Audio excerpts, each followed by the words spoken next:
jangan berpegang kepada usaha. Karena senjata kita setelah takwa, sudah berusaha, maka serahkan hasilnya kepada kehendak. Itu senjata hidup nih, takwa, takwakal. Itu aja hidupnya. Ini subhanallah apa bukan? Suruhannya terjaga. Ini subhanallah apa bukan? Larangan enggak, jangan. Setelah mengerjakan suruhan, larangan tinggalkan, maka ya Allah, sudah saya kerjakan suruhan engkau, larangan engkau sudah saya tinggalkan ya Allah, terserah engkau jadi mau bikin apa ya Allah. Berarti orang ini punya takwa, punya tawakal. Kalau orang ngomong begini, sudah sholat tahajud 3 hari, 3, lalu gak kaya-kaya, ngomong ya Allah, saya sudah tahajud ya Allah, aku gak kasih kaya-kaya ya Allah. Berarti dia berpegang kepada tahajudnya baru 3 hari. Kalau sudah tahajud ya Allah, saya tahajud ya Allah 3 hari ya Allah, 3 hari itu pun ya Allah karena gak bisa tidur. 3 hari itu karena bisa tidur, saya tahajud ya Allah. Terserah engkau dia lagi mau hasilnya kayak apa ya Allah. Ini berarti malu-maluin. Gak usah 3 hari diadu-aduin, ya kan? Ingat ya, yang pertama senjata hidup takwa dan tawakal. Mengerjakan sesuatu, perhatikan dulu ini disuruh apa enggak, ini ada perintahnya apa enggak, ini dilarang apa enggak. Kalau enggak dilarang silahkan kerjakan. Kalau kemudian dilarang kayak apapun tinggalkan. Yang kedua kemudian tawakal. Ini senjata hidup. Yang kedua, Allah itu berbuat terserah. Apa yang Allah kehendaki pasti Allah jadikan. Apa yang tidak Allah kehendaki tidak akan pernah terjadi. Jadi semua yang terjadi itu kehendak Allah. Nanti kita belajar insyaallah. Yang ketiga, qad ja'alallahu likulli syai'in qadra. Sesungguhnya ja'ala fi'il madi, beda dengan yattaqi tadi, itu fi'il mudhari. Qad ja'ala, sesungguhnya Allah telah, fi'il madi. Qad ja'alallah, sesungguhnya telah menjadikan oleh Allah, fa'ilnya Allah, sesungguhnya telah menjadikan oleh Allah. Berarti sudah apa belum dijadikan? Sudah apa belum? Apa yang Allah jadikan? Likulli syai'in qadra, bagi tiap-tiap sesuatu itu ketentuan. Allah sudah menjadikan bagi apapun sesuatu itu ketentuannya sudah ada. Ini fi'il madi di ja'ala fi'il madi. Kalau fi'il mudhari'nya kemudian yaj'alu, ja'ala Allah sudah menentukan bagi tiap-tiap sesuatu ketentuannya. Apa tafsirnya? Miqata, yaitu waktunya. Kalau benar-benar kita pegang ayat insyaallah. Qad ja'alallahu likulli syai'in qadra, sesungguhnya telah menjadikan oleh Allah bagi tiap-tiap sesuatu ketentuannya. Apa itu arti ketentuannya? Tafsirnya dalam tafsir Jalalain, miqata, waktunya. Jadi segala sesuatu itu sudah Allah jadikan waktunya. Tanggal sekian, bulan sekian, tahun sekian kamu berhenti bekerja. Tanggal sekian, bulan sekian, tahun sekian kamu sakit. Tanggal sekian kamu sukses. Tanggal sekian kamu, semua segala sesuatu sudah ada waktunya. Ini yang harus kita imani. Yang ketiga,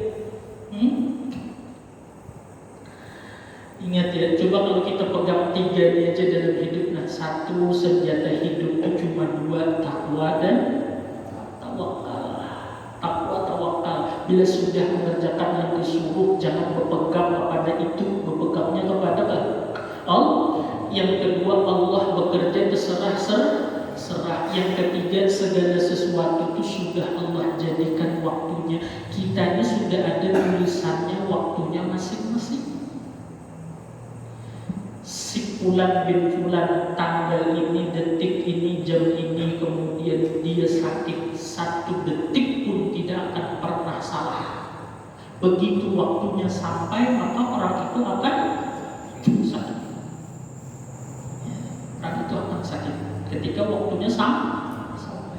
Si bulan bin si bulan tanggal ini, detik ini, selesai ini, maka dia pensiun bekerja. Sedetik pun tidak akan selisih ketetapan Allah. Ketika waktunya sudah sampai, maka kemudian terjadilah apa yang sudah Allah tentukan. Qadra ay miqata, yang sudah Allah tetapkan waktunya. Dan segala sesuatu sudah punya waktu.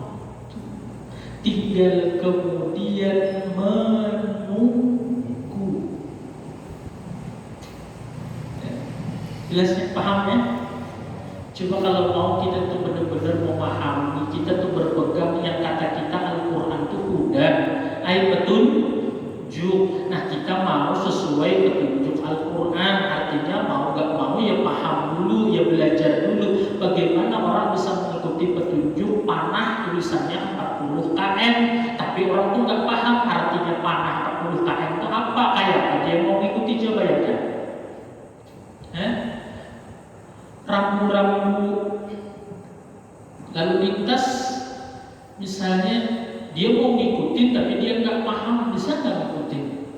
Nggak mungkin. Samalah Al-Quran, dia katakan Al-Quran itu adalah petunjuk saya. Ya petunjuk kalau kita paham, kalau nggak paham,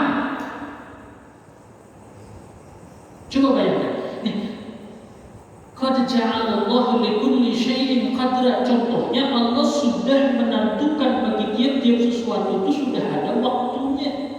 Kapan kita sakit, kapan kita kemudian sehat lagi, kapan kita kemudian berhasil, kapan kita berhenti bekerja, kapan bahkan hatta misalnya kapan kita harus terkena tertusuk duri sekalipun sudah ada catatan waktunya. 1 detik pun tidak akan selisih. Ketika waktunya telah tiba, maka sesuatu itu pasti terjadi. Jadi selain Allah menghendaki sesuatu, yang terjadi pasti terjadi. Yang kedua, sesuatu yang Allah kehendaki itu waktunya sudah jelas. Sekarang saya tanya, kalau misalnya saat ini kita berhenti kerja, berarti kalimatnya apa? Apa kalimatnya? Sudah waktunya. Itu harusnya kalimat orang beriman itu. Begitu kemudian berhenti bekerja, sudah waktunya. Kenapa jadi sudah waktunya? Karena ketetapannya kita tidak lagi bekerja itu sudah ada, sehingga begitu waktunya sampai maka terjadi. Orang beriman yang paham dengan Al-Quran, ia akan mengatakan sudah waktunya. Artinya dia paham Allah sudah menggariskan saya saat ini kejadiannya begini, maka sekarang terjadi ini berarti inilah waktunya. Ya, jelas ya. Begitu kemudian tadinya sehat sekarang sakit, maka orang beriman akan berkata sudah waktunya. Yang tadinya sakit kembali sehat juga berkata sudah waktunya. Yang tadinya bekerja lalu enggak akan mengatakan ya Allah sudah waktunya. Coba kalau paham begini, di mana mau protes dengan takdir Allah? Paham sudah. Tidak terjadi sesuatu kalau belum waktu. Tidak terjadi sesuatu. Hatta daun yang jatuh dari ranting itu kalau nggak waktunya, walaupun sudah kuning, sudah layu, daunnya nggak akan jatuh. Sampai sedetil itu Allah mengatur alam ini. Makanya Allah disebut mudabbir, yang maha mengatur. Nah, kalau sesuatu sudah waktunya, sekalipun daun dari rantingnya masih hijau jatuh, makanya kemudian kemudian orang beriman melihat daun jatuh pun dia melihat di situ Allah. Daunnya hijau tapi sudah waktunya jatuh. Kalau orang beriman dia kan bertanya, kenapa daunnya hijau ini jatuh? Tuh masih ada yang layu, kenapa nggak jatuh-jatuh? Bagi orang beriman pertanyaan itu nggak susah jawabannya, sudah waktunya. Kenapa saya yang sakit kan saya rajin olahraga, yang nggak pernah olahraga sehat, kenapa begitu? Ini pertanyaan orang yang imannya kemudian belum benar. Kalau orang benar imannya ketika tanya, kenapa saya rajin sholat yang dipecat, dia yang nggak pernah sholat kerjaannya lancar, jawabannya sudah waktunya. Qad ja'alallahu likulli syai'in qadar, kadarnya sudah ada. Ja'ala sudah, bukan nanti, bukan, sudah ada.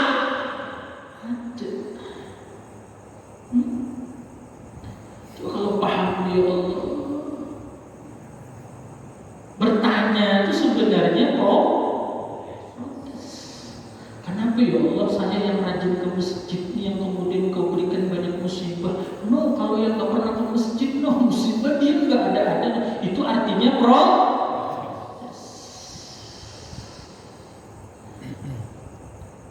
protes itu menunjukkan belum sempurnanya keimanan kepada Allah.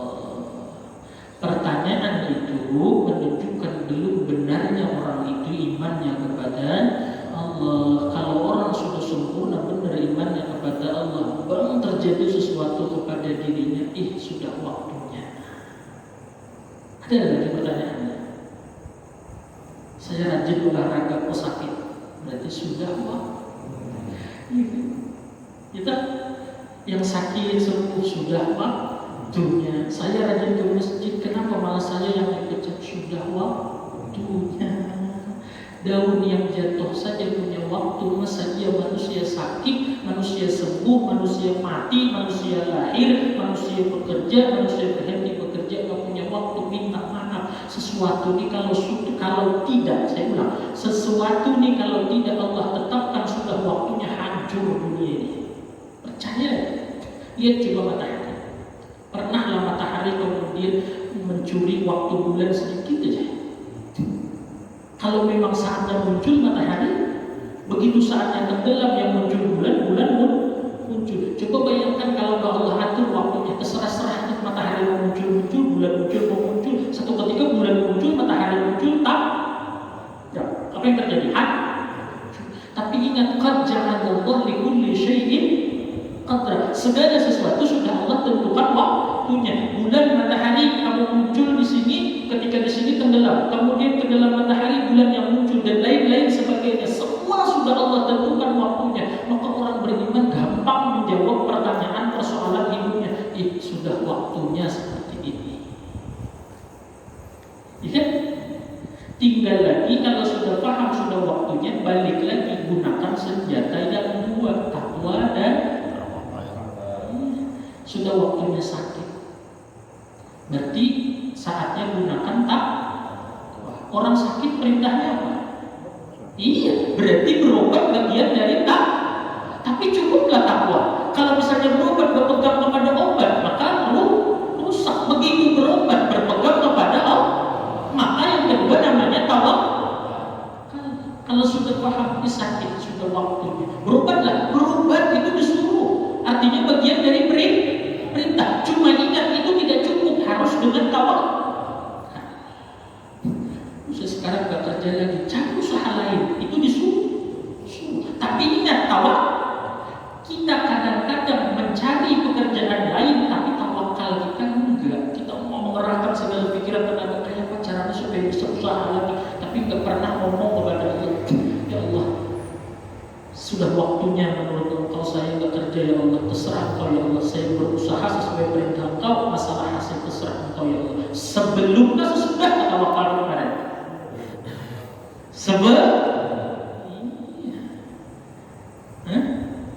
Paham ya, jelas ya. Coba tiganya aja dalam hidup dah. Wa may yatawakkal 'ala Allahi fa huwa hasbuh. Satu. Yang kedua, innallaha balighu amri ay muradi. Allah tuh berbuat saja yang dikehendaki. Yang ketiga, qad ja'alallahu likulli syai'in qadra. Sudah segala sesuatu itu Allah tentukan waktunya.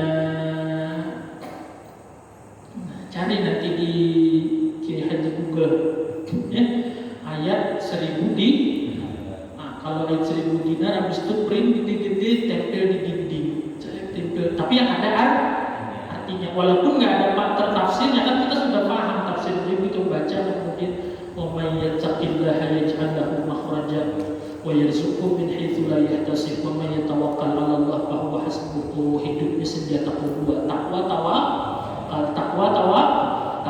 Jadi mengerjakan sesuatu, pertanyaan pertama, ini diperintah apa dilarang? Ini boleh apa enggak? Bahasa kita tuh pengen melakukan sesuatu, ini boleh apa enggak? Ini kemudian disuruh apa enggak? Setelah itu yang kedua tawakal, yang ketiga innallaha balighu amri, yang kedua innallaha balighu amri, yang ketiga qad ja'alallahu likulli syai'in qadra. Kalau sudah ditempel juga nggak ingat, ya tempel di jidat itu dah, biar ingat. Ayat 1000 pantas Allah jaga bagaimana orang yang mengamalkan mulutnya, mengamalkan hatinya, mengamalkan tingkah lakunya. Jelas sudah ya, paham insyaallah ya. Gak usah banyak-banyak, 3 aja dulu. Nah, mudah-mudahan jadi ilmu yang manfaat, jadi ilmu yang barokah. Kita lebih paham lagi dengan Allah. Ya, gini loh Pak, hidup itu bukan Allah yang mengerti kita, tapi kita yang mengerti Allah. Salah orang yang hidup kalau pengen Allah mengerti kita. Yang harusnya adalah kita yang mengerti Allah. Kenapa begitu Pak Ustaz? Pertanyaannya, yang Tuhan sama? Yang Tuhan sama? Gak usah Tuhan, ini raja. Ya udah raja lah, ini raja, ini dayang-dayang pelayan. Pertanyaannya misalnya, yang harus menyesuaikan itu pelayan dengan raja, apa raja yang menyesuaikan pelayannya? Di mana-mana pelayan yang menyesuaikan raja. Kalau rajanya misalnya bangunnya jam 9, pelayannya biasanya bangun jam 10, maka nggak mau pelayannya harus bangun jam 8. Kenapa jadi jam 8? Menyesuaikan raja. Nah, raja aja begitu, di mana-mana presiden pejabat juga pasti pelayannya yang menyesuaikan. Presiden mau datang ke Taman Rahayu 2, kemudian persiapan RW, RT, lurah dan lain sebagainya. Rencana jadwal jam 8, ternyata datang telepon dari ajudan presiden, Pak nggak jadi jam 8, jam 4 sore. Apa kita goblok di presiden? Saya tanya, berani nggak kita? Pasti apa? Gampang nanti disesuaikan, ya kan? Siapa yang menyesuaikan? Presiden atau kita? Ke Allah sama. Kita yang mengerti Allah, bukan Allah yang mengerti kita. Kita ini jadi rusak terus. Kenapa? Gara-garanya pengen Allah yang mengerti kita. Ya Allah, Engkau maha tahu. Ya Allah, kata Allah dari dulu aku maha tahu. Ya Allah, saya banyak persoalan. Ya Allah, mudah-mudahan Engkau mengerti. Ya Allah, Masya Allah. Kita yang mengerti Allah. Allah berbuat kayak ini. Oh, Allah berbuat ini karena Allah itu innallaha balighu amri. Nah, kenapa kemudian saat ini pas lagi perlu duit saya malah pekerjaan diambil? Ingat, qad ja'alallahu likulli syai'in qadra. Segala sesuatu sudah ada waktunya. Berarti yang harus memahami, kita memahami Allah, bukan Allah disuruh mengerti kita. Rusak hidup kalau Allah disuruh mengerti kita. Ya Allah, lagi pengen banget makan sate. Ya Allah, datangkan apa orang yang bawa sate kemudian 3 jam nunggu ada yang datang. Kenapa? Allah yang disuruh mengerti kita. Harusnya kita yang mengerti Allah. Kenapa Allah bikin sakit? Itu serah-serah Allah. Allah berbuat sesuai kehendak. Kenapa saya sakit? Karena saya sudah rajin olahraga. Sesuatu sudah ada waktunya, nggak akan ketukar. Bila kita mengerti Allah, maka kemudian mudah menerima apapun yang Allah berikan. Tapi kalau kita yang pengen dimengerti oleh Allah, maka apapun yang Allah berikan pasti salah. Saya ulang, kalau kalau kita yang berusaha mengerti Allah, dan itu seharusnya, maka apapun yang Allah berikan tidak akan menjadi masalah. Bagus kalimatnya nih. Kalau kita mengerti Allah, maka apapun yang Allah berikan tidak akan jadi masalah.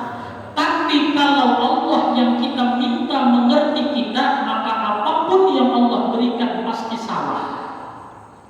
Ya, ini habis ditulis statusnya kemudian tulis status, ingat ya bawahnya harus ada tuh kemudian taklim malam kan, jangan seolah-olah milik sendiri saya tuntut nanti. Saya ulang kalimatnya nih. Bila kita mengerti Allah, maka apapun yang Allah berikan tidak akan jadi masalah. Tapi bila Allah yang kita minta mengerti kita, maka apapun yang Allah berikan pasti salah. Dikasih duit 100.000, ya Allah tuh 100.000, saya ini perlunya 2,5 juta. Dikasih 2 juta sedang, ya Allah 2,5 juta ya Allah, tapi potongannya tidak. Tapi terus karena kita minta Allah mengerti kita. Paham maksudnya? Jelas ya? Jadi kita yang mengerti Allah. Ingat aja logikanya, nggak ada kemudian pelayan yang kemudian raja mengerti pelayan, harus pelayan yang ngertiin raja. Allah yang Tuhan, kita yang hamba, berarti hambalah yang harus mengerti Tuhan. Bukan Tuhan disuruh mengerti hamba. Kenapa bukan Tuhan yang disuruh mengerti hamba? Karena Tuhan sudah maha mengerti. Jelas? Mudah-mudahan sama-sama kita bisa mengamalkan dalam kehidupan sehari-hari, dan semoga Allah jadikan ini jadi bekal hidup kita, jadi pegangan hidup kita, jadi ilmu yang manfaat, jadi ilmu yang barokah buat kita semuanya. Dan mudah-mudahan Allah Subhanahu wa taala dengan berkahnya majelis ilmu, dengan berkahnya silaturahim, dengan berkahnya shalawat, Allah hindarkan kita, keluarga kita, wilayah kita dari segala bala bencana dan musibah qabla nuzulihi minas sama, sebelum Allah turunkan dari langit. Dan semoga Allah berikan kita nikmat ikhlas, Allah berikan kita nikmat istiqamah dalam taat beribadah kepada Allah, dalam menuntut ilmunya Allah Subhanahu wa taala. Dan semoga Allah Subhanahu wa taala akhiri umur kita dalam keadaan husnul khatimah ba'da tulil umur ma'al lutuf wal afiyah wassalamah wa ila hadratin Nabi sallallahu alaihi wasallam. Al-Fatihah. Syaitanir rajim. Bismillahirrahmanirrahim. Alhamdulillahirabbil alamin.